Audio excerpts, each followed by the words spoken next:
Praise God one more time.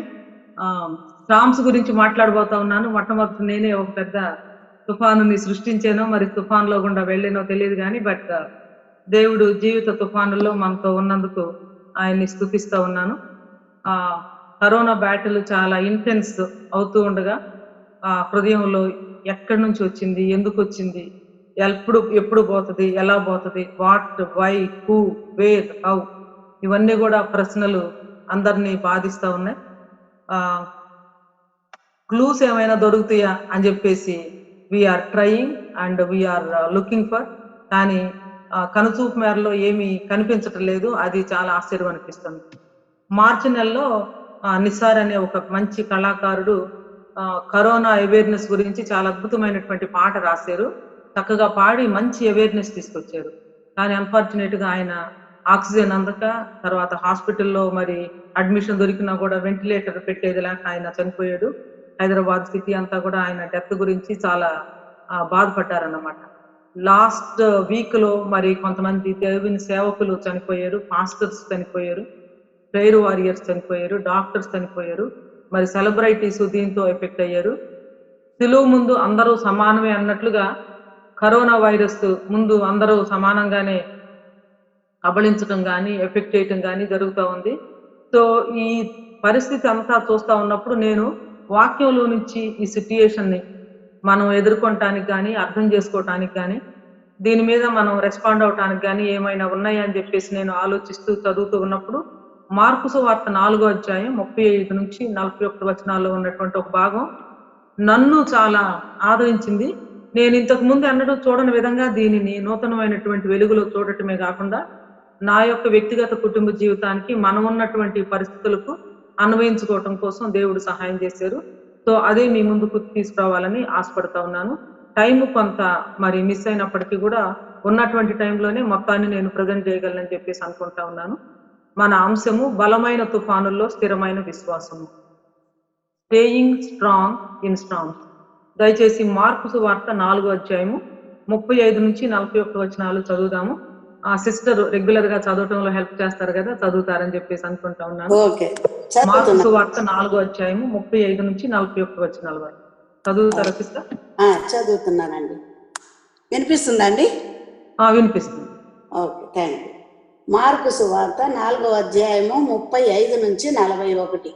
ఆ దినమే సాయంకాలమైనప్పుడు ఆయన అద్దరికి పోవుదమని వారితో చెప్పగా, వారు జనులను పంపివేసి ఆయనను ఉన్నపాటున చిన్న దోణిలో తీసుకొని పోయిరి. ఆయన వెంబడి మరికొన్ని దోణెలు వచ్చెను. అప్పుడు పెద్ద తుఫాను రేగి ఆయన ఉన్న దోణె మీద అలలు కొట్టినందున దోణె నిండిపోయెను.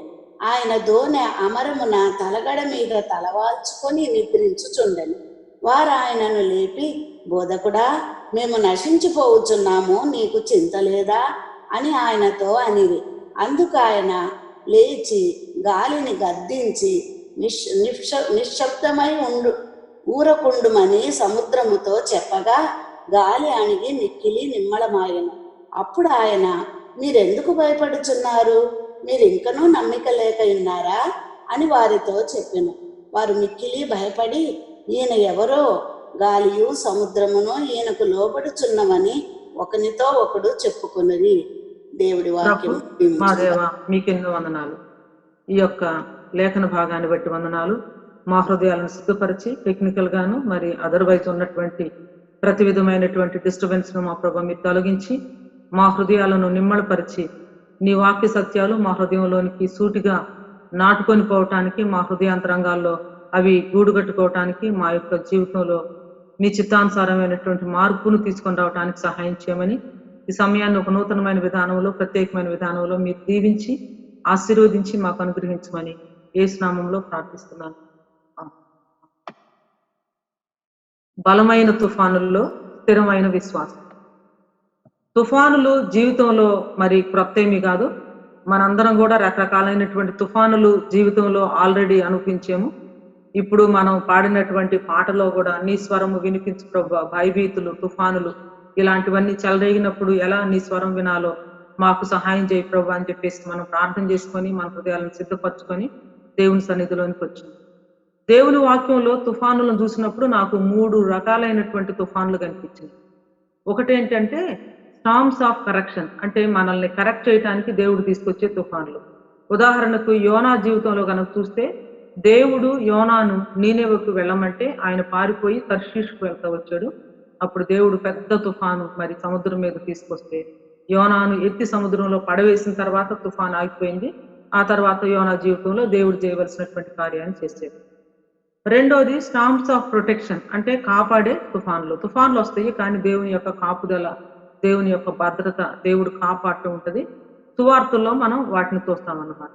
తర్వాత అపోస్తల కార్యం 27 అధ్యాయంలో ఒక వింతైనటువంటి తుఫాను, అంటే పౌలు రోమ్‌కు వెళ్తూ ఉన్నప్పుడు, ఇంకా రోమ్‌కి వెళ్ళిన తర్వాత పౌలు శిరచ్ఛేదనం చేయబడతాడు. ఇంకా పౌలు యొక్క సమయం ఇంకా రాలేదు కాబట్టి, ఇంకా ఆయన జరిగించాల్సినటువంటి పరిచర్య ఉంది కాబట్టి, అపోస్తల కార్యం 27 అధ్యాయంలో ఏముంటదంటే, పౌలు ఉన్నటువంటి ఆ ఓడ కొట్టుకొని వెళ్ళిపోయింది. అంటే ఊరకులోను అనే ఒక తుఫాను అక్కడికి వచ్చేసేసి ఆ ఓడ కొట్టుకొని పోయిన తర్వాత అక్కడ మరలా కొంతకాలం హాల్ట్ ఉండి ఆ తర్వాత మరలా రావటం మనకు జరుగుతుందన్నమాట. అపోస్తల కార్యాల గ్రంథము 27 అధ్యాయము 14వ వచనంలో ఏముందంటే, ఊరకులోను అను పెనుగాలి క్రేతి మీద విసిరెను, దానిలో ఓడ చిక్కుకొని గాలికి ఎదురు నడవలేకపోయినందున ఎదురు నడిపించటం మాని గాలికి కొట్టుకొని పోయింది. ఊరకులోను అనే తుఫాను వల్ల గాలికి కొట్టుకొని పోయింది. ఆ తర్వాత ఓడ బద్దలైపోయే పరిస్థితి వచ్చింది. మరి మధ్యలో కొంత ఇంటరప్షన్ వచ్చింది. అల్టిమేట్ గా దేవుడు ప్రివెంట్ చేసి ఆ జర్నీని తర్వాత పౌలు జీవితంలో తన చిత్తాన్ని జరిగించుకోవటం మనం చూస్తాం. So we see storms of correction, storms of protection, and also storms of prevention in the life of Paul, and also Gospels, and even in the life of Jonah. So ఇప్పుడు మనం చదివినటువంటి వచనాలు 7 వచనాలు. 7 వచనాల్లో నుంచి చాలా అద్భుతమైనటువంటి విషయాలు. 7 వచనాలను ఒకే ఒక స్లైడ్ లో పెట్టాను. ఒకే ఒక స్లైడ్ లో పెట్టి కొన్ని హైలైట్ చేశాను. అంటే ఈవేళ మనం చూడబోయే విషయాలన్నీ కూడా నేను హైలైట్ చేసినటువంటి ఈ అంశాల మీద ఉండబోతున్నాయి అనేది ఒక ఓవర్ వ్యూ మీకు ఇవ్వటానికి. ఎల్లోలో చూస్తున్నారు కదా, ఆ దినమే, అప్పుడు, అందుకాయన, అప్పుడు ఆయన, ఇవన్నీ చిన్న చిన్న పదాలు. వీటినే మనం కనెక్టర్స్ అని అంటాము. But they are very beautiful. అంటే దే కనెక్ట్, చాలా థింగ్స్ ని కనెక్ట్ చేస్తాయి. వాటిల్లో నుంచి మనకి ఎక్స్పోజిషనల్ అవుట్లైన్ కానీ చాలా బ్యూటిఫుల్ కనెక్షన్స్ కానీ మనకు దొరుకుతాయి. కనెక్షన్స్ అంటేనే, కనెక్టర్స్ అంటేనే అర్థం కనెక్షన్స్ అని. దే గివ్ అస్ కనెక్షన్స్ అన్నమాట. ఆ దినమే, అప్పుడు, అందుకాయన, అప్పుడు ఆయన. ఆ తర్వాత ఈ 7 వచనాల్లో 4 ప్రశ్నలు ఉన్నాయి. 4 ప్రాముఖ్యమైన ప్రశ్నలు ఉన్నాయి. ఆ 4 ప్రాముఖ్యమైనటువంటి ప్రశ్నలు, 2 శిష్యులు చెప్పారు యేసుక్రీస్తు ప్రభుతో ప్రశ్నల రూపంలో, 2 ఆయన శిష్యులతో మాట్లాడారన్నమాట. కాబట్టి 4 కనెక్టర్స్, 4 ప్రశ్నలు. ఏమిటి ఆ 4 ప్రశ్నలు అంటే, నీకు చింత లేదా అని శిష్యులు ప్రశ్నించారు ప్రభుని. ఆ తర్వాత చివర్లో ఈయన ఎవరో అంటే, తెలుగులోనేమో ప్రశ్న రూపంలో లేదు, ఇంగ్లీష్ లో చదివితే who he is or who is he, అసలు ఈయన ఎవరు అని చెప్పేసేసి వాళ్ళు మనసులో అనుకోవటం చూస్తామన్నమాట. కాబట్టి ఒకటో ప్రశ్న, రెండో ప్రశ్న శిష్యుల హృదయాల్లో నుంచి వచ్చింది. రెండోది, మూడోది మధ్యలో ఉన్నది యేసుక్రీస్తు ప్రభువారు శిష్యులను అడిగారు.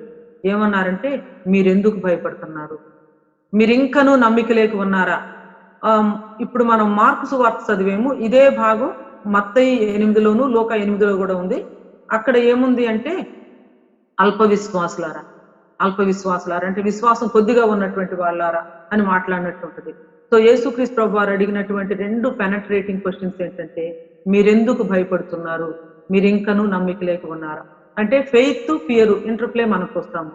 వారు చాలా భయంతో ఉన్నారు. భయం ఉంది అంటే మనం విశ్వాసం ఉంచటం లేదు అని.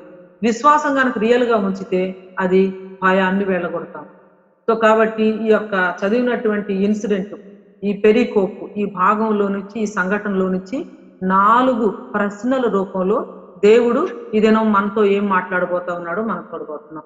మార్కు సువార్త, సువార్తల 4లో కూడా మొట్టమొదట వ్రాయబడిన సువార్త అని చెప్పేసి మనకు తెలుసు. యవనసుడైనటువంటి యెరూషలేము మరియ కుమారుడైనటువంటి మార్కు దీన్ని రాశాడు. చాలా పిరికివాడైనటువంటి మార్కు యేసుక్రీస్తు ప్రభువారు అరెస్ట్ అయినటువంటి టైంలో మరి అక్కడక్కడే ఉంటూ, ఎవరో రోమా సైనికుడు చూసి పట్టుకోబోతే బట్టలు కూడా విడిచిపెట్టి దిగంబరుడై పారిపోయినటువంటి యవనస్తుడని మనం మార్కు సువార్తలో చూస్తాం. అలాంటి పిరికివాడుగా ఉన్నటువంటి యవనస్తుడైనటువంటి మార్కు గొప్ప దైవ సేవకుడయ్యి పౌలు, బర్నబా మరియు పేతురు వీరి యొక్క తో కలిసి పరిచర్య చేసి తర్వాత మొట్టమొదట సువార్త రాసినటువంటి యంగ్ ఇవాంజలిస్ట్ గా మనం చూస్తామన్నమాట. మార్కు సువార్త యొక్క స్పెషాలిటీ ఏంటంటే ఏ రోమా సైనికుడిని చూసి పారిపోయాడో ఈయన ఆ రోమీలకే మొట్టమొదటిగా గాస్పుల్ అందించడం కోసం సువార్త వ్రాయబడినట్టు మనం చూస్తాం. చాలా యాక్షన్ ప్యాక్డ్ గాస్పుల్ అన్నమాట. మార్కు సువార్త బిగినింగ్ నుంచి ఎండింగ్ వరకు చదువుతూ ఉంటే ఒక సీన్ నుంచి ఒక సీన్కి, ఒక ఈవెంట్ నుంచి ఒక ఈవెంట్కి, ఒక ప్లేస్ నుంచి ఒక ప్లేస్కి పటాపట్ ధనాధన్ అన్నట్లు యేసుక్రీస్తు వారు ఎలా వెళ్తా ఉన్నారు, ఏం చేస్తా ఉన్నారు, ఇవన్నీ కూడా అర్థమవుతుంది. ఒక బ్యూటిఫుల్ థింగ్ ఏంటంటే ఎక్స్పోజిషనల్ అవుట్లైన్, అంటే ఎక్స్పోజిషన్ చేసే వాళ్ళకి మార్కు సువార్త దేవుని కుమారుడైన యేసుక్రీస్తు దేవుని కుమారుడు అన్నటువంటి విషయంతో ప్రారంభమవుతుంది, అదే విషయంతో ముగుస్తుంది. ఆయన సిలువ వేసినటువంటి శతాధిపతి ఆయనకు ఎదురుగా నిలవబడి ఆయనకు ఎదురుగా నిలిచి ఉన్న శతాధిపతి ఆయన ఎలాగూ ప్రాణం విడుచుడు చూచి నిజముగా ఈ మనుషుడు దేవుని కుమారుడే అని చెప్పారు. నిజముగా ఈ మనుషుడు దేవుని కుమారుడే అని చెప్పినాం. So gospel of mark starts with Jesus as the son of God and also ends with Jesus as son of God. ఈయన యేసుక్రీస్తు ప్రభువారు నిజంగా దేవుని కుమారుడే అని ఆయన ఏదో చాలా అద్భుతమైనటువంటి మిరకల్ చేస్తే చెప్పలేదు, కానీ సిలువ మీద ఆయన నిస్సహాయ పరిస్థితుల్లో చనిపోయినటువంటి విధానం చూసి ఈయన నిజంగా దేవుని కుమారుడు అని చెప్పడం మనం చూస్తాం. అయితే ఇంకా ఆశ్చర్యం ఏంటంటే మార్కు సువార్త అంతట్లో దయ్యాలేమో యేసుక్రీస్తు ప్రభువారిని చూసి, ఉదాహరణకు సేనా దయ్యం పట్టినటువంటి ఆయన మార్కు సువార్త 5వ అధ్యాయంలో యేసు సర్వోన్నతుడైన దేవుని కుమారుడా నాతో నీకేమేని కేకలేయటం మనం చూస్తాము. దయ్యాలేమో యేసుక్రీస్తు ప్రభుని చూసి నీవు దేవుని కుమారుడు అంటే దేవుని కుమారుని పట్టుకొని మరి మిగిలినటువంటి శాస్త్రులు పరిశీలు ఏమంటున్నారంటే నువ్వు దయ్యం పట్టిన వాడు అంటున్నారు.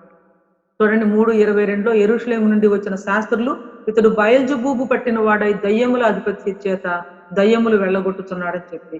సో చాలా ఐరనీ అన్నమాట. It starts with Jesus as son of God and ends with son of God. And ఆశ్చర్యం ఏంటంటే దయ్యాలేమో యేసుక్రీస్తు ప్రభుని చూసి నీవు దేవుని కుమారుడు అంటే మరి శాస్త్రులు పరిశీలేమో దేవుని కుమారుని చూసి నువ్వు దయ్యం పట్టిన వాడు అని చెప్పేసి అంటా ఉంటారు. అయితే ఈ భాగంలో మరి యేసుక్రీస్తు ప్రభువారు ఎవరో అనేది శిష్యులు ఒక నూతనమైనటువంటి విధానంలో గ్రహించగలుగుతారు. ఆయన సాక్షాత్తు దేవుని కుమారుడు అన్నటువంటి విషయాన్ని వారు మరొకసారి మరి వారి యొక్క లైఫ్ లో ఎక్స్పీరియన్షియల్ గా ఒక నూతనమైనటువంటి విధానంలో ఓల్డ్ టెస్ట్మెంట్ కనెక్ట్ చేసుకొని వాళ్ళు తెలుసుకుంటారన్నమాట. ఆ ఇతివృత్తాన్ని మనం చూడబోతాం. అయితే చాలా మంది ఏమనుకుంటారంటే ఈ ప్యాసేజీని గురించి బోధ చేసేటప్పుడు యేసుక్రీస్తు ప్రభువారు మరి ఉన్నటువంటి ఈ సందర్భాన్ని చెప్తూ జీవితంలో మనకు కూడా చాలా తుఫాన్లు వస్తాయి, ఆ తుఫాన్లన్నింటిలో నుంచి కూడా దేవుడు విడిపిస్తారు మనల్ని అంతటితోనే అవుతారు. అది డెఫినెట్ గా మెసేజే, కానీ నేను అనుకుంటాను that is not the main point of this whole thing. మరి అది మెయిన్ పాయింట్ కాకపోతే ఏది పాయింట్ అని చెప్పేసి అడుగుతున్నారా? కొంచెం సేపు వెయిట్ చేస్తే మనం ఆ పాయింట్ ఏంటో మనం చూస్తాం అనమాట. So the main message of this pericope or the main message of this incident is something very different.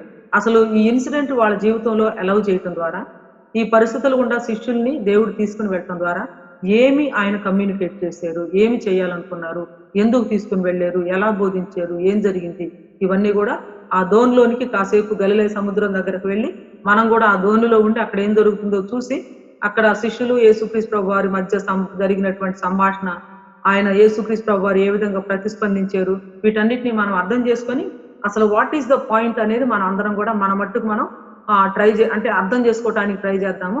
ఆ 15 నిమిషాల టైంలో I will give you time to interact, అంటే మీ వ్యూ పాయింట్ నుంచి what is the main point of this sermon అనేది మీరు అర్థం చేసుకోవడానికి, మీరు రెస్పాండ్ అవడానికి సమయం ఇవ్వాలని అనుకుంటారు. మార్కు సువార్త 1-3 అధ్యాయాల్లో యేసుక్రీస్తు ప్రభువారు దేవుని కుమారుడైన యేసుక్రీస్తు సువార్త ప్రారంభం అని ఉంటుంది. ఆయన కపెర్నహూమును బేస్ గా చేసుకొని పరిచర్య ప్రారంభించడము, ఆయన యొక్క అధికారాన్ని దయ్యాల మీద, డీమన్స్ మీద, డిసీజెస్ మీద, అన్ని రకాలైనటువంటి వ్యాధుల మీద ఆయన చూపించడం మాత్రమే కాకుండా మనుష్య కుమారునికి పాపాలు క్షమించడానికి అధికారం ఉంది అన్నటువంటి విషయాన్ని కూడా మనం చూస్తామన్నమాట. So they are actually experiencing and seeing personally the authority of Jesus over demons, disease, forgiveness of sins, వీటన్నిటిలో కూడా మనం చూస్తాం.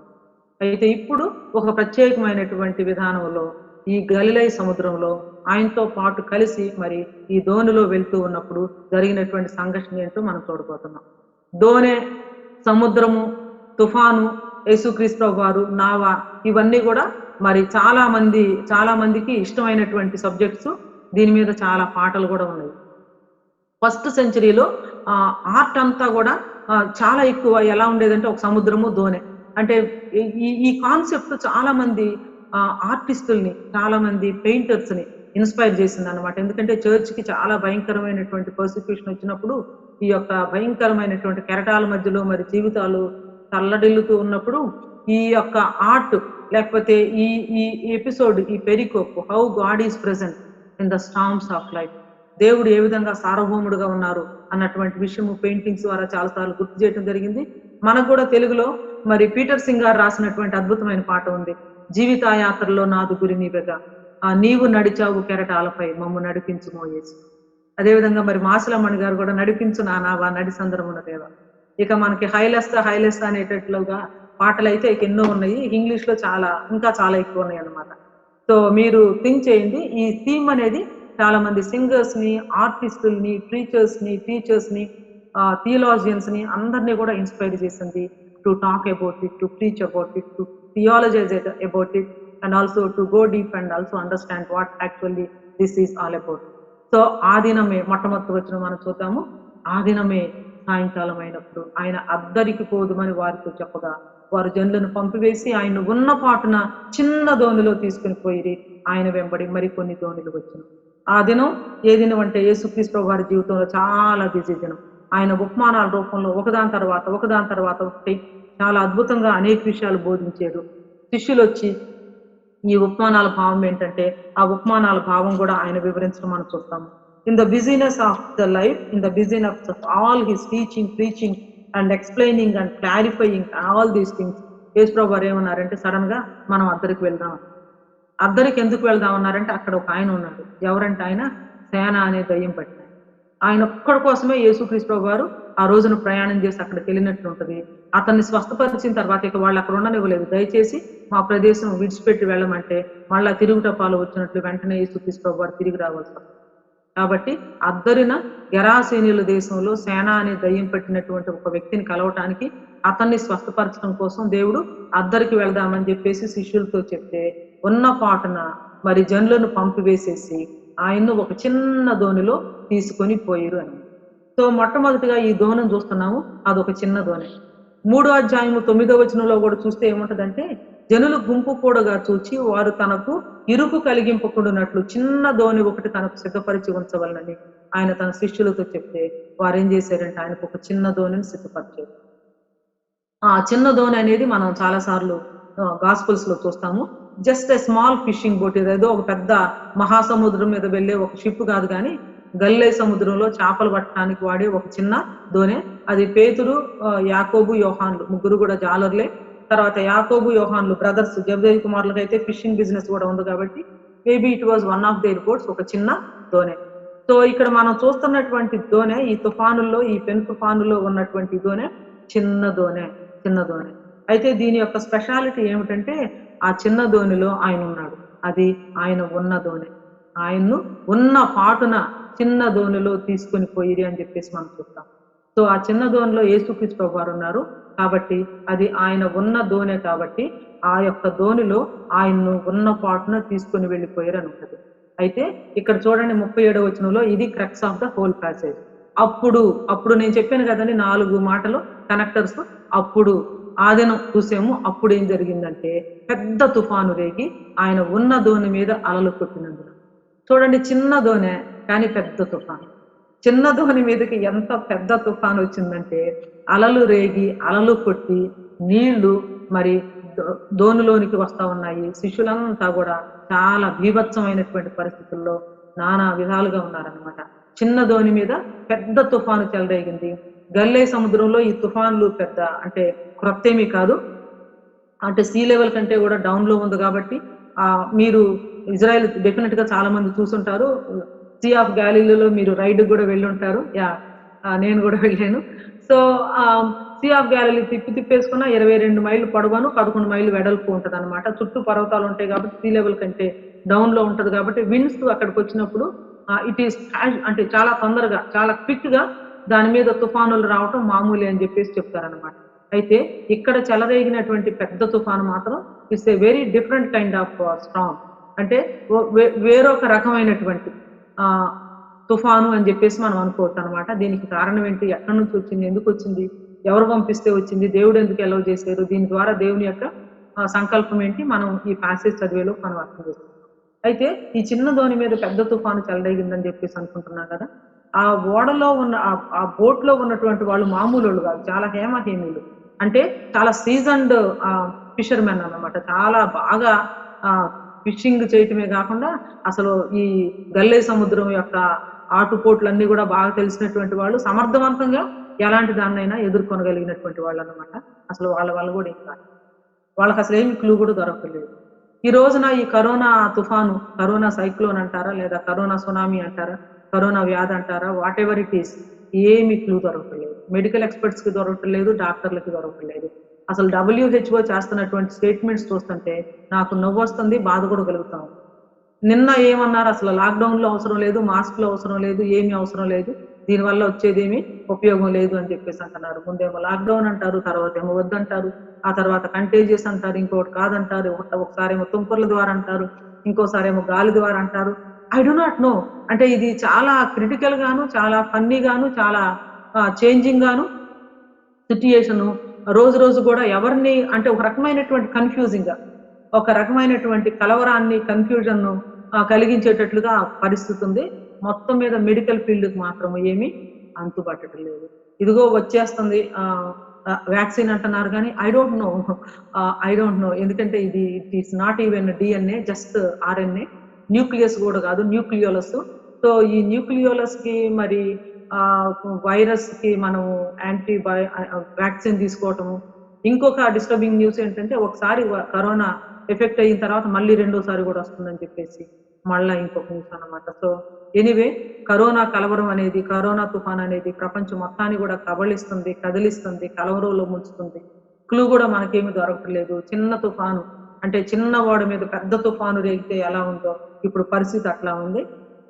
ఇక్కడ గూడా గల్లే సముద్రంలో చిన్న ఓడలో ప్రవ్వి అన్నారు అద్దరికి వెళ్తామని. వాళ్ళు వెళ్తా ఉంటే పెద్ద తుఫాను చెలరేగింది.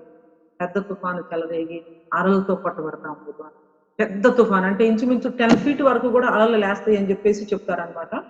10 ఫీట్ వరకు అలలు రావటం అంటే it is not an easy thing.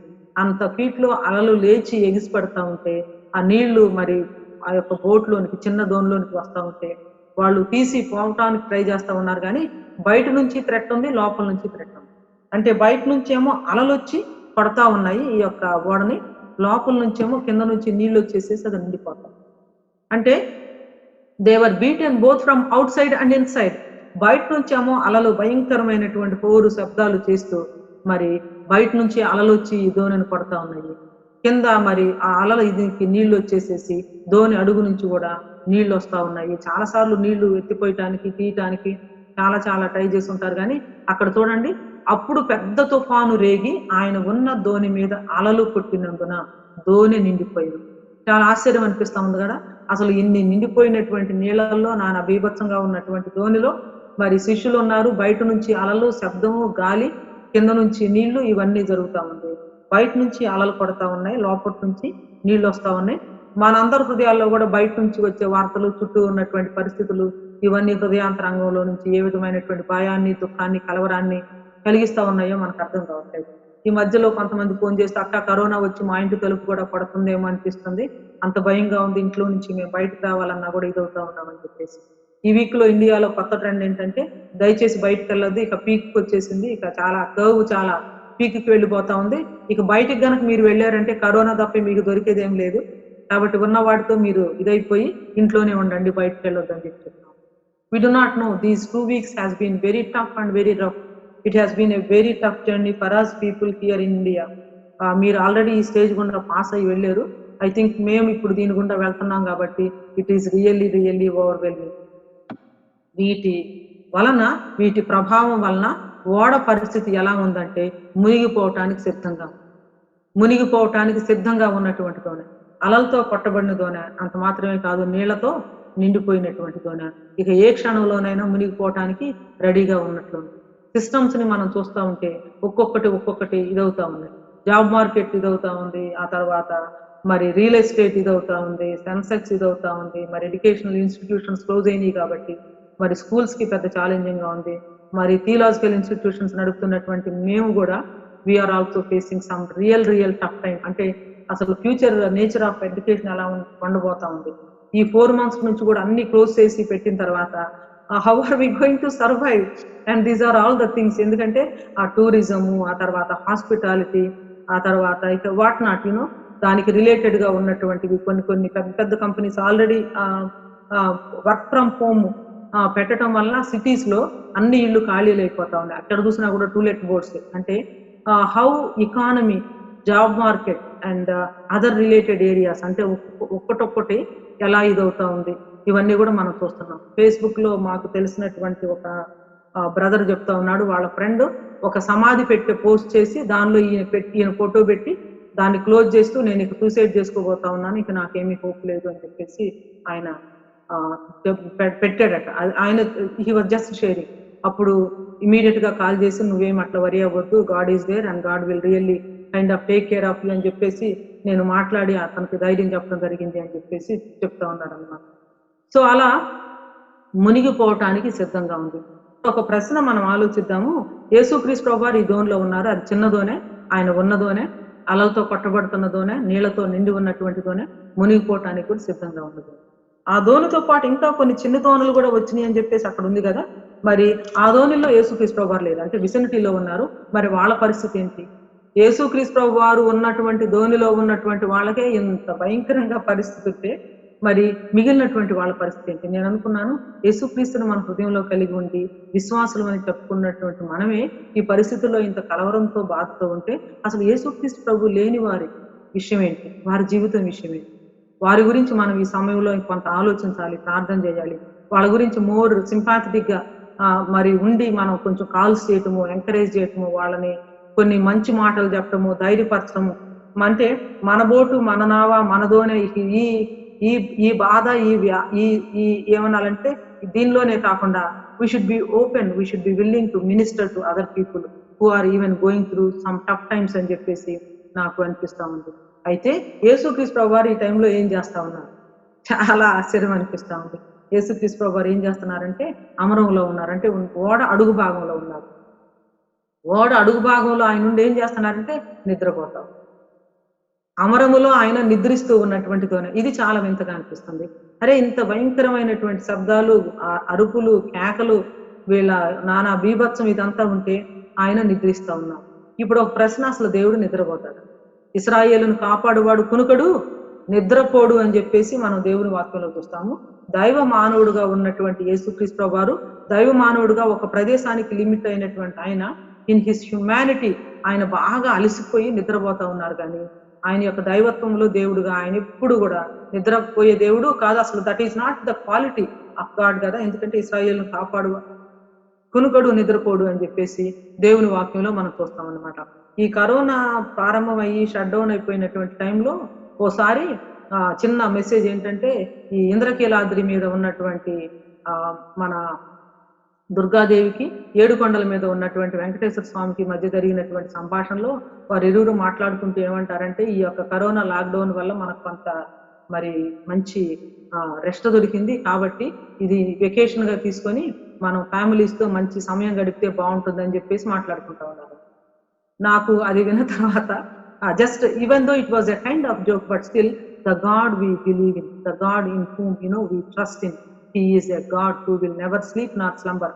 మనల్ని ఎప్పుడు కూడా విడిచిపెట్టే దేవుడు కాదు, నిద్రపోయే దేవుడు కాదు. ఆయన కునుకడు నిద్రపోడు, నిత్యము మన గురించి ఆలోచించి, నిత్యము మన గురించి తలంచి, నిత్యము మన ప్రాకారాలు తన ఎదురు కలిగి ఉండి, మనం ఉన్నటువంటి పరిస్థితుల్లో మనతో ఉన్న దేవుడు, మనతో కలిసి నడుస్తున్నటువంటి దేవుడు. అయితే ఈ ప్రత్యేకమైన సందర్భంలో మాత్రం ఆయన చక్కగా ఒక పిల్లో కూడా, మరి ఎవరన్నా ఇచ్చుంటారు, ఏదైనా స్త్రీలే అనుకుంటాను, ఎందుకంటే యేసుక్రీస్తు ప్రభువారు రోజంతా బాగా అలసిపోయి వెళ్తున్నారు కదా, ఏదైనా ఒక పిల్లో వేసుకుంటే కొంచెం రెస్ట్ తీసుకుంటారని ఇచ్చుంటారు అన్నమాట. ఆయన ఆ తలగడ మీద తల వాల్చుకొని నిద్రిస్తా ఉన్నారు. అంటే ఈ రోజున మనుషులకు వస్తున్నటువంటి డౌట్ ఏంటంటే, ఏం చేస్తున్నారు? Where is God when it is hurting so deeply? అన్యులు కూడా అడుగుతా ఉన్నారు, మరి మీ దేవుడు అంటారు కదా, మీ దేవుడు ఏం చేస్తా ఉన్నారు? ఇంతమంది చనిపోతా ఉంటే, ఇన్ని ఘోరమైనటువంటి విషయాలు జరుగుతూ ఉంటే ఏం జరుగుతూ ఉందని. కువైట్ దేశంలో మరి మన లివింగ్స్టన్ గారి చర్చ్ లో ఆయన ప్రేయర్ టవర్ లో ఉంటారు అన్నమాట, పెనియల్ ప్రేయర్ టవర్. దానిలో 24 గంటలు ఆయన ప్రార్థనలో ఉంటారు. ఆయన మరి కరోనాతో చనిపోతే జస్ట్ ఆ ఎడారిలో ఒక 10 మంది కలిసి ఆయన్ని బరియల్ చేయడం జరిగింది. అది చూపించి చాలా మంది ఆయన 24 గంటలు దేవుని సన్నిధిలోనే ప్రేయర్‌లోనే ఉన్నారు. మరి ఆయనకేంటి ఇలా జరిగిందని చెప్పేసి కొంతమంది ప్రశ్నించుకొని తింటాం. సో విశ్వాసుల్లోనూ ప్రశ్నలు వస్తా ఉన్నాయి, అవిశ్వాసుల్లోనూ ప్రశ్నలు వస్తా ఉన్నాయి. లోకమంతా కూడా ప్రశ్న వేస్తా ఉన్నారు, దేవుడు ఏం చేస్తా ఉన్నారని. ఇక్కడ దేవుని వాక్యంలో ఆయన అమరములో ఆయన నిద్రిస్తూ ఉన్నారని చెప్పేసి మనం దేవుని వాక్యంలో. అప్పుడు శిష్యులు ఏం చేశారంటే ఆయన్ని, మేము నశించిపోతా ఉన్నాము, నీకు చింత లేదా? మేము నశించిపోతున్నాము, నీకు చింత లేదా? నశించిపోతున్నాము, మీకు చింత లేదా అని చెప్పేసి ఆయన లేపితే, ఆయన లేపడం కోసం అంత ముందు వరకు వాళ్ళు చాలా తటపటాయించుంటారు. లేపాలా వద్దా, లేపాలా వద్దా, లేపాలా వద్దా, మాక్సిమం వాళ్ళు ప్రయత్నం చేస్తుంటారు. ఇక వాళ్ళ వల్ల అవటం లేదు. మరి ఫియర్ అనేది చాలా డామినేట్ చేసింది ఫెయిత్ కంటే. ఇక అయిపోయింది మా పని, ఇక ఈయన కనుక లేకపోతే ఇక మన వల్ల కాదు అనుకున్నారేమో. వెంటనే ఆయన లేపడం జరిగింది. అయితే యేసుక్రీస్తు ప్రభువారు ఏం చేశారంటే, ఆయన లేచి గాలిని గద్దింపగా అది నిమ్మళమాయెను అని చెప్పేసి మనం లూకాసు వార్తలో చూస్తాం. అది ఒక బ్యూటిఫుల్ వర్డ్. ఆయన లేచి గాలిని గద్దించగా అక్కడ అందుకు ఆయన లేచి గాలిని గద్దించి నిశ్శబ్దమై ఊరకుండుమని సముద్రముతో చెప్పగా గాలి అణగి మిక్కిలి నిమ్మళమాయెను. గాలి అణగి మిక్కిలి నిమ్మళమాయెను. ఇక్కడ 2 మాటలు ఉన్నాయి. యేసుక్రీస్తు ప్రభువారు గద్దించి అని ఉంటుంది. ఆ గద్దించి అనే మాట గ్రీకు మనం న్యూ టెస్టిమెంట్ లో చూసినా కూడా అపవిత్రాత్మలను గద్దించడం, లేకపోతే ఇలాంటి వాటిని అక్కడ వాడబడినటువంటి మాటే ఇక్కడ గద్దించి. అంటే ఒక పర్సన్ తో మనం మాట్లాడినట్లుగా అనిపిస్తుంది అన్నమాట. అంటే తుఫానుతో మనం మాట్లాడుతూ తుఫానుని గద్దించటమే కాకుండా ఇక్కడ నిశ్శబ్దమై ఊరకుండుము అంటే మనం మన మామూలు భాషలో చెప్పాలంటే నోరు మూసుకో, ఇంకా మాట్లాడొద్దు అని పిల్లలతో కోపం వచ్చినప్పుడు మనం అంటాం కదా, అలా అన్నమాట. నిశ్శబ్దమై ఊరకుండుము, సైలెన్స్, డోంట్ స్పీక్ అన్నట్లు అన్నమాట. అయితే ఇక్కడ ఈ తుఫాను సడన్ గా వచ్చింది అనేది మనము మత్తయి సువార్త 8వ అధ్యాయంలోను, మార్కు సువార్త 7వ అధ్యాయంలోను, లూకా సువార్త 8వ అధ్యాయంలో కూడా ఉంది.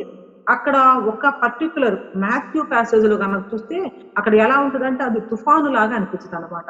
అంటే భూమి కింద భూకంపం వచ్చి, అంటే సీస్మిక్, అంటే సీస్మాలజీ, సీస్మోగ్రఫీ అంటాం కదా, భూమి కనుక బ్రద్దలైతే ఒక్కసారి, అంటే ఆ భూమిలో ఉన్నటువంటి ప్లేట్స్ కనుక ఒకసారి ఇట్లా ఇరప్ట్ అయితే అక్కడ ఉన్నటువంటి నీళ్లు మొత్తం ఎలా ఎగసిపడి ఇదవుతుందో మనం అలా చూస్తాం అనమాట. అంటే ఒక టైప్ ఆఫ్ ఎర్త్ క్వేక్ అంటే సునామీలు అలే వస్తాయి కదండి. సునామీలకి రావడానికి కింద పొరల్లో భూమి యొక్క ప్లేట్స్ ఇదవటం కానీ బద్దలవటం వల్ల వెంటనే ఇక్కడ ఉన్నటువంటి నీళ్ల కెరటాలు ఎగసిపట్టడం మనం చూస్తాము. We also have a kind of ఏమనాలంటే టెక్స్ట్ లో ఒక రకమైనటువంటి క్లూ మనకి ఏం దొరుకుతుందంటే some kind of earthquake అంటే భూగర్భంలో జరిగింది. ఆ తర్వాత చాలా సడన్ గా ఈ యొక్క సునామీ లేకపోతే ఈ యొక్క తుఫాను వచ్చింది అని చెప్పేసి మనం అర్థం చేసుకోవచ్చు అనమాట. ఇప్పుడు ఒకటి మనం ఆలోచించాలి, ఇదంతా యేసుక్రీస్తు ప్రభువారికి తెలియదా? తెలుసు. ఆయన బయలుదేరినప్పుడు మనం అద్దరికి వెళదాము అని శిష్యులతో చెప్పారంటే డెఫినెట్ గా అద్దరికి తీసుకొని వెళదామని అన్నమాట. ఇక దానిలో ఏమీ డౌట్ లేదు. అయితే ఈ మధ్యలో ఈ తుఫాను ఎందుకు వచ్చింది, ఎక్కడ వచ్చింది, ఏ విధంగా వచ్చింది, ఎందుకు వచ్చింది అని కనుక చూస్తే మనకి క్లూ ఏం దొరుకుతుందంటే ఈ 3 సువార్తల్లో కూడా, మత్తయి, మార్కు, లూకా, ఈ 3 సువార్తల్లో కూడా ఈ తుఫాను తర్వాత వచ్చేటటువంటి చాప్టర్ ఏంటంటే గెరాసేనుల దేశంలోనికి వెళ్తే అక్కడ సేన అనే దయ్యం పట్టినటువంటి వాడిని ప్రభు స్వస్థపరచడం. ఆ సేన అనే దయ్యం పట్టినటువంటి వానిలో ఉన్నటువంటి దయ్యాలు ఈ పందుల్లో నుంచి మేము పందుల్లోకి వెళ్తామని ప్రభువుని బతిమాలుకుంటాయి. మేము గనక ఈయనలో నుంచి వెళ్లాల్సి వస్తే వాళ్ళు ఏమంటారంటే, సమయం రాకమునిపే ఇంకా మమ్మల్ని నువ్వు శిక్షించడం కోసం వచ్చేవా? యేసు దేవుని కుమారుడా, నాతో మీకేమి, నన్ను బాధపరచకము అని దేవుని పేరట ఆనబెట్టుతున్నారు. అప్పుడు అపవిత్రాత్మ అని పేరేంటంటే, మేము సేన, మమ్మల్ని దయచేసి ఆ పందుల్లోనికి వెళ్ళటానికి అలౌ చేయమంటే, పందుల్లోనికి వెళ్ళటానికి అలౌ చేస్తే పందులు ఏం చేస్తాయంటే పరిగెత్తుకుంటూ ప్రపాతం నుంచి వెళ్ళిపోయి అక్కడ సముద్రంలో పడి చచ్చింది.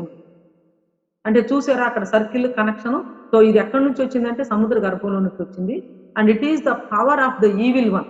మనము యోబు గ్రంథాన్ని చదివేటప్పుడు మకరము, బెహమోతు ఇవన్నీ కూడా చూస్తాం అన్నమాట. అండర్ వరల్డ్ లో ఉన్నటువంటి ఈవిల్ పవర్స్ కావచ్చు, ఇన్ఫ్లుయెన్సెస్ కావచ్చు, లేకపోతే సాతాను యొక్క కింగ్డమ్ కావచ్చు, వాట్ ఎవర్ ఇట్ ఈస్.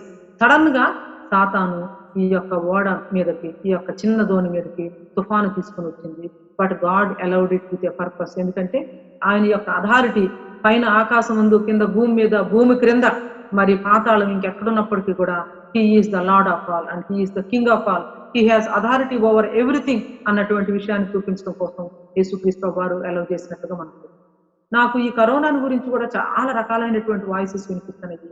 ఇది హ్యూమన్ మేడ్, అంటే మనుషులు తయారు చేసి ల్యాబ్ లో పంపించారా, లేకపోతే దేవుడు మనకి ఒక వేకప్ కాల్ లాగా దీన్ని ఇచ్చారా, లేకపోతే సైటన్ ఇనిషియేషన్ తో ఇది మొదలైందా? I don't have any clue. But ఒకటి మాత్రం అర్థమవుతుంది ఏంటంటే God allowed it and we are going through it and we have to go through it. So ఇక్కడ ఈ తుఫానుకి ఆరిజిన్ అంటే సడన్ గా ఈ విధంగా ఎర్త్ ఇదిలో ఒక భూకంపం టైప్ లో అక్కడ మొదలవటము, వెంటనే అలలు రావటము, ఈ అలలు దేవుడు ఉన్నటువంటి యేసుక్రీస్తు వారు ఉన్నటువంటి చిన్న బోట్ మీద కొట్టటము, ఇవన్నీ కూడా మనం చూస్తున్నప్పుడు సోర్స్ గనక మనం చూస్తే ఆ తర్వాత ఆయన చేయబోతూ ఉన్నటువంటి ఆ కార్యము, ఆ సేనా దయ్యం పట్టినటువంటి వాడిని విడిపించడము, ఆ తర్వాత మళ్ళా సముద్రంలోనికి పరిగెత్తి ఈ యొక్క పందులన్నీ వెళ్ళి అక్కడ చనిపోవటం, ఆ తర్వాత వాళ్ళకి దయచేసి మా దేశంలో ఉండొద్దు, మా ప్రాంతంలో అని బతిమాలుకుంటే ఆయన మళ్ళా తిరిగి రావటం, ఇదంతా కూడా చూసినప్పుడు definitely originated by the evil one, but God used it to fulfil his purpose అనేది మనకు అర్థమవుతా ఉంటుంది. సో కాబట్టి అమరములో దాగి ఉన్నటువంటి ఆయన వెంటనే లేచి ఒక పర్సన్ ని, ఒక ఈవిల్ పవర్ ని, ఒక ఈవిల్ స్పిరిట్ ని, ఒక లెవియాతాన్నో లేకపోతే ఒక బెహెమోత్ను ఆయన ఆర్డర్ చేసినట్లుగా, ఆయన ఆజ్ఞాపించినట్లుగా చూస్తాము. సైలెన్స్ అండ్ డోంట్ స్పీక్, నిశ్శబ్దమై ఊరకుండుమని సముద్రముతో చెప్పగా వెంటనే అది నిమ్మళమైంది. అప్పుడు యేసుక్రీస్తు వారు 2 ప్రశ్నలు అడుగుతా ఉన్నారు. ఆ ప్రశ్నలు మనం చూద్దాము. మీరెందుకు భయపడుతున్నారు? మీరింకనూ నమ్మిక లేక ఉన్నారా? ఐ థింక్ ఈ 2 ప్రశ్నలు మనం గనక వ్యక్తిగతంగా వేసుకుంటే మనం ఉన్నటువంటి పరిస్థితులకి దేవునితో మనం చెప్పే రెస్పాన్స్ చాలా ఇంపార్టెంట్ అని అనుకుంటున్నాను. ఈ రోజున ఈ మీటింగ్ లో ఉన్నటువంటి మనందరితో కూడా what ever may be our fear, whatever may be your situation, whatever may be my situation, these are the 2 heart-wrenching and deep penetrating questions the Lord is asking us. Why are you afraid? మీరెందుకు భయపడుతున్నారు? Why are you afraid? రెండోది, where is your faith? Why are you afraid? Where is your faith? మీరెందుకు భయపడుతున్నారు? మీరింకను నమ్మిక లేక ఉన్నారా అని చెప్పేసి వారితో చెప్పారు. సో ఫెయిత్ అనేది మన హృదయంలో ఉన్నప్పుడు ఫియర్ ని సబ్సైడ్ చేస్తుంది. మరి ఫెయిత్ ఎప్పుడైతే సన్నగిలుతుందో ఫియర్ డామినేట్ చేస్తుంది. చాలా సందర్భాల్లో మనము మన డెసిషన్స్ కానీ, మన బిహేవియర్ కానీ ఫెయిత్ బేస్డ్ గా ఉండదు కానీ ఫియర్ బేస్డ్ గా ఉంటుంది. సో ఇక్కడ యేసుక్రీస్తు వారు వాళ్ళ ఫెయిత్ లెవెల్స్ గురించి మాట్లాడుతున్నారు, వాళ్ళ ఫియర్ అంటే పాండమిక్ గురించి కూడా మాట్లాడుతూ ఉన్నారు అనమాట. అంతకు ముందేమో ప్రభువారిని అన్నారు, నీకు చింత లేదా, మేము నశించిపోతున్నాం, మా పని అయిపోతున్నాం. కానీ ఈ చింత, ఈ మాటలన్నింటిలో గుర్తుపెట్టుకోవాలి, ఆ తుఫానులో ప్రభు వాళ్ళతో ఉన్నారు. ఈ కరోనా పాండమిక్ అంతట్లో మీ దేవుడు ఏమయ్యాడు, మీ దేవుడు ఎక్కడున్నాడు అని చెప్పేసి అడిగే వాళ్ళందరి ప్రశ్నలకి సమాధానం ఏంటంటే he is right now with us. ఈ పాండమిక్ మొత్తంలో ఆయన ఇన్వాల్వ్ అయి ఉన్నాడు, ఆయన కంట్రోల్లో ఉంది, ఆయన దీన్ని కంట్రోల్ చేస్తున్నాడు. సర్లోక సైన్య సమూహాలు, పరలోకం భూలోకం అంతా కలిసి పనిచేస్తుంది. కాబట్టి ఐసోలేషన్ సెంటర్స్ లో కానీ, క్వారంటైన్ సెంటర్స్ లో కానీ, హాస్పిటల్స్ లో కానీ, ఈ రోజున హైదరాబాద్ లో అసలు కరోనా వచ్చిందంటే హాస్పిటల్లో అడ్మిట్ అవడానికి బెడ్స్ కూడా ఏమి లేవన్నమాట. చాలా దుఃఖకరమైనటువంటి, అసలు ఇంకా వెళ్ళొద్దు, ఎట్లో గట్ల మీరు ఇళ్లలోనే పడుని కాపాడుకోండి అని చెప్పేసి మరి మీడియా చెప్పడం కానీ, అనేకులు అడ్వైస్ చేయటం కానీ మేము కూడా చేయటం జరుగుతుంది అనమాట. God is very much present you know. దీని అంతట్లో కూడా దేవుడు ఉన్నాడు. ఎందుకంటే ఆ చిన్న దోణి మీద పెద్ద తుఫాన్ వచ్చింది, కానీ దేవుడు ఆ చిన్న దోణి అమరంలోనే ఉన్నాడు. ఆ చిన్న దోణి అమరంలోనే ఉండి వారికి ఒక అద్భుతమైనటువంటి పాఠాన్ని నేర్పించడం కోసం, ఆయన ఎవరో మరి లోకం అర్థం చేసుకోవడానికి, ఆయన యొక్క అథారిటీని తెలియజేయడానికి దేవుడు ఈ పరిస్థితిని వాడుకున్నట్లుగా మనం చూస్తాం అన్నమాట. అప్పుడు చూడండి, వారు మిక్కిలి భయపడి, ఆ భయం వేరు ఈ భయం వేరు. ఏ భయం అది? అదేమో తుఫాను చూసి భయం, ఇప్పుడేమో దేవునికి భయపడతాం. వారు మిక్కిలి భయపడి ఈయన ఎవరో మనకైతే ఏమీ గుర్తుకు రాదు, కానీ శిష్యులకు వెంటనే ఏం గుర్తొచ్చుంటుందంటే పాత నిబంధనలో వాళ్ళ యొక్క పితరుడైనటువంటి యోనా అనే ఒక ప్రవక్త, ఆయన దేవుని చిత్తాన్ని జరిగించకుండా దేవుని మాటకు అవిధేయత చూపించి ఒక ఓడెక్కి తర్షీషుకు వెళ్తా ఉంటే భయంకరమైనటువంటి తుఫాను వచ్చింది. అప్పుడు ఆయన్ని తీసి ఓడలో నుంచి బయట పడవేయగానే వెంటనే ఒక్క క్షణంలో తుఫాను అయింది. వాళ్ళకి అర్థమైపోయింది యోనా కంటే గొప్పవాడు ఇక్కడ ఉన్నాడని. సో అక్కడ యోనా దానికి ఇక్కడ దీనికి చాలా సిమిలారిటీస్ ఉన్నాయి. కానీ అక్కడ యోనా ఏమో దేవుని చిత్తం జరిగించకుండా పారిపోతున్నాడు. ప్రభు అయినటువంటి యేసుక్రీస్తు వారు దేవుని చిత్తాన్ని సంపూర్ణంగా జరిగించి, ఇంకా దేవుని చిత్తాన్ని జరిగించడం కోసం అవతల ఉన్నటువంటి ఆ గదరేనీల దేశంలో ఉన్నటువంటి ఆ సేనాని దయ్యం పట్టినటువంటి ఆయన్ని రక్షించడం కోసం ప్రభువు వారికి అర్థమైపోయింది. పాత నిబంధనలో యెహోవా దేవుడు ఏ రీతిగా సైలెన్స్ అనగానే సముద్రం ఆగిపోయిందో, భీకరమైనటువంటి సముద్రం. ఆయన లేచి గద్దింపగానే ఈ యొక్క తుఫాను ఒక్క నిమిషంలో ఆగిపోతే, అలలు తర్వాత తరంగాలంతా కూడా ఒకదాంతో ఒకటి మాట్లాడుకొని వెంటనే సింక్రనైజ్ అయిపోయి సైలెన్స్ అయిపోయినాయి. వాళ్ళకి అర్థమైపోయింది ఓడలో వాళ్ళతో ఉన్నది ఎవరో కాదు, సాక్షాత్తు దేవుని కుమారుడని. హూ ఈస్ హీ అని చెప్పేసి వాళ్ళందరూ అనుకుంటున్నారు. కానీ వాళ్ళందరి హృదయాల్లో వాళ్ళకి అర్థమైపోయింది ఈయనే దేవుని కుమారుడు, ఈయనే మెస్సయ్య.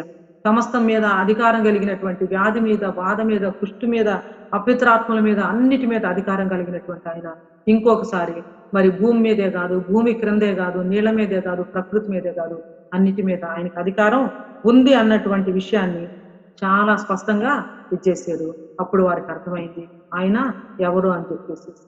సో yes, డెఫినెట్ గా this is not only coming Jesus coming the storms in our life. దేవుడు మన జీవితంలో ఉన్నటువంటి తుఫానుల్ని ఆయన అణచడం మాత్రమే కాదు, కానీ మెయిన్ పాయింట్ ఏమని అనుకుంటున్నానంటే అసలు ఆయన ఎవరు, అసలు ఆయన ఎవరు, ఆయన ఎవరో, హూ ఈస్ హీ, అది ఆయన ఎవరనేది అది అర్థం చేసుకోవటమే చాలా ప్రధానమైనటువంటి అంశం అని చెప్పేసి. మార్కు తన సువార్త అంతట్లో ఏది చెప్పినా, ఎట్లా చెప్పినా తిప్పించి మళ్ళీ ఎట్లా చెప్తాడంటే ఆయన దేవుని కుమారుడు అన్నటువంటి విషయం మనకు అర్థమయ్యేటట్లు కొన్నిసార్లు డైరెక్ట్ గా, కొన్నిసార్లు ఇండైరెక్ట్ గా, కొన్నిసార్లు దయ్యాల ద్వారా, కొన్నిసార్లు దేవుని బిడ్డల ద్వారా, అంటే కొన్నిసార్లు వేరే వాళ్ళ ద్వారా, కొన్నిసార్లు అన్యుల ద్వారా, కొన్నిసార్లు పరిస్థితుల ద్వారా పదే పదే he wants to drive this truth in to our hearts very deep. అది మరి దాని యొక్క ఎసెన్స్ గా మనం చూస్తాం. తుఫాన్లు అనేవి లైఫ్ లో వస్తానే ఉంటాయి. There was calm before the storm and there was calm also during the storm. ఆ తర్వాత తుఫాను వెళ్ళిపోయిన తర్వాత మళ్ళా కామ్నెస్ వచ్చింది. అయితే ఒకటి గుర్తు పెట్టుకోండి, కామ్నెస్ తర్వాత మళ్ళా తుఫాను కూడా కాదు. తుఫాను దీంతోనే అంతమేం కాదు, ఈ కరోనాతోనే అంతమవుతుందని చెప్పేసి నేను అనుకోవట్లేదు. I do not know, something worse, something bigger might come again, but thing is God is. దేవుడు మన చిన్న దోణిలో ఉన్నాడు. చిన్న దోణిలో ఆయన ఉన్నంత వరకు దాని మీదకి ఏమొచ్చినా కూడా మనకి దిగులేం లేదు. ఒకటి అది చిన్న దోణి, రెండోది ఆయన ఉన్న దోణి, మూడోది అలలతో పట్టబడుతూ ఉన్న దోణి బయట నుంచి, నాలుగోది లోపల నుంచి నీళ్లు భయంకరంగా పెరుగుతూ ఉన్నటువంటిది, ఐదోది మునిగిపోవటానికి సిద్ధంగా ఉన్నది. అలాంటి పరిస్థితుల్లో అమరములో ఆయన దాక్కుని ఉన్నట్లుగా, నిద్రపోతున్నట్లుగా మనకు కనిపిస్తున్నటువంటి ఈ పరిస్థితుల్లో దేవుడు సైలెంట్ గా ఉన్నాడని చెప్పేసి ఒక సైడ్ నుంచి మనం చూస్తే అనుకుంటాము. కానీ ఇంకొక సైడ్ నుంచి కనుక చూస్తే ఆయన కునుకడు, నిద్రపోడు. అయితే ఆశ్చర్యం ఏంటంటే అద్దరికి చేరి. సో అద్దరికి చేరింది. Jesus Christ did not promise us a safe journey, but he promised us a safe land. కాబట్టి సేఫ్ గా జర్నీ లేదు, కానీ సేఫ్ గా అక్కడికి రీచ్ అయ్యారు. అద్దరికి ఎప్పుడు నేను వెళ్ళేదని అగుపడుతున్నది గమ్యస్థానం అని పాడతాం కదా, అద్దరికి వెళ్ళారు. అద్దరికి వెళ్ళి అక్కడ దేవుడు ఉపయోగించినటువంటి, దేవుడు ఇచ్చినటువంటి, దేవుడు సమకూర్చినటువంటి ఆ పనిని వారు జరిగించుకొని తిరిగి కూడా వచ్చారు. ఈ కరోనా టైంలో ఇట్లా చనిపోతూ ఉన్నటువంటి వాళ్ళని చూస్తా ఉన్నప్పుడు నాకు చాలా దుఃఖం కలుగుతా ఉంది, బాధ కూడా కలుగుతా ఉంది. మరి లాస్ట్ వీక్ లో ఈ మీటింగ్ లో ఉన్నప్పుడే మరి శాంతి భాస్కర్ ఆంటీ వాళ్ళ రిలేటివ్ ఇక్కడ చనిపోయారు కదా, భాస్కర్ సుధాకర్ గారు. ఆ తర్వాత మాస్టర్ పాల్ అని చెప్పేసి మాకు బాగా తెలిసినటువంటి మాస్టర్ గారు విజయవాడ, ఇంకా కొంతమంది. సో ఇలా ఒక్కళ్ళొక్కళ్ళు వెళ్ళిపోతా ఉంటే నాకు చాలా అంటే దుఃఖం కలుగుతా ఉంది. అట్ ద సేమ్ టైం ఒక రకమైనటువంటి నిరీక్షణ, సంతోషం ఉంది, కానీ హృదయంలో దుఃఖం కూడా కలుగుతూ ఉందన్నమాట. అప్పుడు నాకు ఒక ఆలోచన వచ్చింది. ఇప్పుడు పౌలు ఉన్నటువంటి ఆ ఓడ ఏమైందంటే తుఫానుకి కొట్టుకొని పోయి ఒక ద్వీపాన్ని చేరింది. అంటే మనందరం ఇక్కడ సముద్రంలో ఉన్నాం అనుకోండి, ఫర్ సమ్ రీజన్ ఒక బోటు యొక్క వేగం త్వరగా పెరిగిపోయి తొందరగా అద్దరికి వెళ్ళిపోయారు. As long as you know who is there on the other side to take you into his heart, అంటే ఆయన చేతుల్లోనికి, ఆయన కౌగుల్లోనికి తీసుకోవటం కోసం అవతల సైడ్ ఎవరున్నారో మనకు తెలిసినంత వరకు మనం బాధపడాల్సిన అవసరం లేదు. నేను అనుకుంటాను మన ప్రియుల యొక్క హైలైట్స్ స్పీడ్ పెరిగింది, వాళ్ళ యొక్క బోటు వేగం పెరిగిపోయింది, ఫాస్ట్ గా వాళ్ళు వెళ్ళిపోయారు, అద్దరికి చేరారు. They are safe in the arms of God. Let us thank God for their life and also for the legacy. మనం కూడా మన చిన్న దోణిలో యేసు ఉన్న దోణి కాబట్టి తుఫాన్లు వచ్చినా, నీళ్లు వచ్చినా మునిగిపోవటానికి రెడీగా ఉన్నారు. ఒకటి మాత్రం గుర్తుపెట్టుకుందాం, క్షేమంగా అద్దరికి మనము చేరతాము. అద్దరికి చేరి దేవుని యొక్క చిత్తాన్ని మన జీవితంలో నెరవేర్చేంత వరకు మరి దేవుని కృప మనకు తోడుగా ఉంటుంది. ఈ పరిస్థితి అంతటి ద్వారా ఆయన ఎవరో, హూ ఈజ్ జీసస్ అన్నది మరి లోకం అంతా కూడా అర్థం చేసుకోవాలి. దేవుడు ఈ యొక్క కరోనా కష్టకాలంలో గుండా, ఈ పరిస్థితుల్లో గుండా, ఈ తుఫాన్లో గుండా తీసుకుని వెళ్ళడం ద్వారా మనకేం చెప్తున్నారు వ్యక్తిగత, కుటుంబానికి ఏం చెప్తున్నారు, తర్వాత మన సంఘానికి ఏం చెప్తున్నారు, మన దేశానికి ఏం చెప్తున్నారు, మన రాష్ట్రానికి ఏం చెప్తున్నారు అన్నది మనం అర్థం చేసుకొని ఆ రీతిగా ముందుకు సాగటానికి దేవుడి సహాయము చేయండి.